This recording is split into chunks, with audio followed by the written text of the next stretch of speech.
How much money have you spent on things you were absolutely certain would make you start? The camera, the microphone, the editing software, the course that was going to teach you everything you needed, the lighting setup, the recorder, the tripod. Add it up. Be honest with yourself and add it up. Because I did. And the number I got was $10,000. Almost. $10,000 on gear that was going to make me a creator. A Sony a6400, a Sony FX3, a DJI drone, an Osmo Pocket 3, studio lights, professional studio recorder, subscription to Premiere Pro and After Effects. And do you know how many videos I made with any of it? 0. Not one video. Not even a test clip. Not even a 30-second thing to check if the camera worked. $10,000, 0 videos, and here is the part that should embarrass me, but mostly just makes me want to tell the truth. I knew it was happening the whole time, and I kept doing it anyway. Before I tell you why, I want you to know that if you have done a version of this, you're not lazy. You're not broken, and you're not the only one. The equipment purchase is a substitute for starting. This is one of the most common patterns in existence. It has a real mechanism behind it, and it is not a character flaw. It is a very predictable response to a very specific fear. And the people selling you the equipment know this. The entire industry around creative tools is built partially on this pattern. They're not selling you a camera, they're selling you the feeling of being someone who is about to start. The feeling is worth money to you. That feeling is worth money to you, and it is worth a lot of money to them also. But understanding the mechanism does not make the $10,000 come back. So let us talk about what's actually happening. When I bought the first camera, I told myself the gear is the problem. Once I have the right gear, I will start creating. I have so many ideas. This is going to be the turning point. I was excited. I genuinely believed it. And that excitement, that feeling of this is finally happening was real. What I did not understand then is that the purchase was giving me something specific. The purchase gave me the feeling of progress without the vulnerability of starting. When you buy the camera, you're still the person who could make the incredible videos. The potential is still intact. Nobody has seen you try, nobody has seen you fail, nobody has seen the first 10 videos that are going to be genuinely bad before you get good. The moment you press record, that protection disappears. So the brain finds a workaround. Buy the better microphone, learn the editing software first, research the best camera settings, set up the studio properly. All legitimate sounding reasons to stay in the preparation phase and never cross into the execution phase. I call this living in the pre-game. And the pre-game feels productive, it looks productive. You are busy, you are learning, you are investing in your craft, you are telling yourself a story about the person you are becoming. But the pre-game has a ceiling, and that ceiling is nothing ships. Nothing is real, nothing compounds, nothing builds. You cannot build a YouTube channel from inside the pre-game. And here's the part I have to include myself in. I know people who I'm certain are less capable than me, who have more to show for their work than I do. That used to make me angry. It still does sometimes.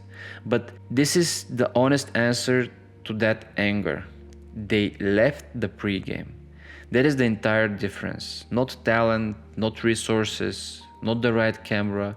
They just press record on something worse than what I was planning, and they learned in public instead in private. There was never a moment where I sat down to record and froze. That would almost be better. At least that is contact with the real problem. My gap was earlier. I never got to recording. The video lived in my head, and this future thing I was preparing for. And in my head it was always going to be good. In my head there was no failure risk.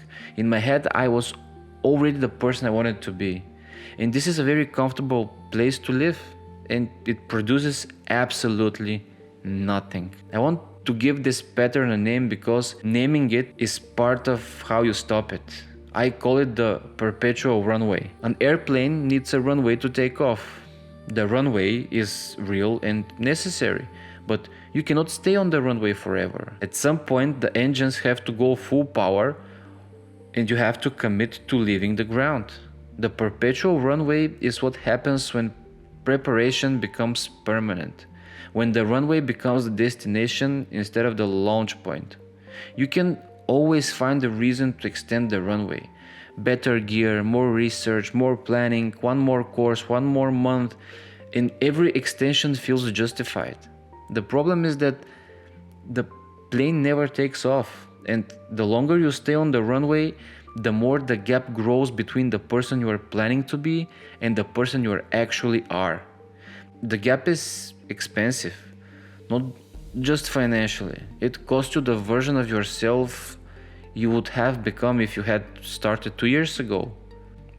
I got tired, not inspired, not motivated, tired.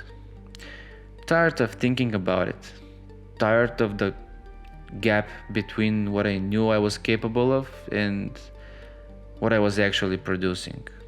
Tired of watching people with simpler setups and less knowledge build real things while I planned better ones that did not exist. I decided something specific. I decided to stop evaluating before doing and start doing before evaluating. Not because I suddenly believed in myself more, not because the fear disappeared, not because the gear got better, because I ran out of patience for the version of me that lived only in his own head.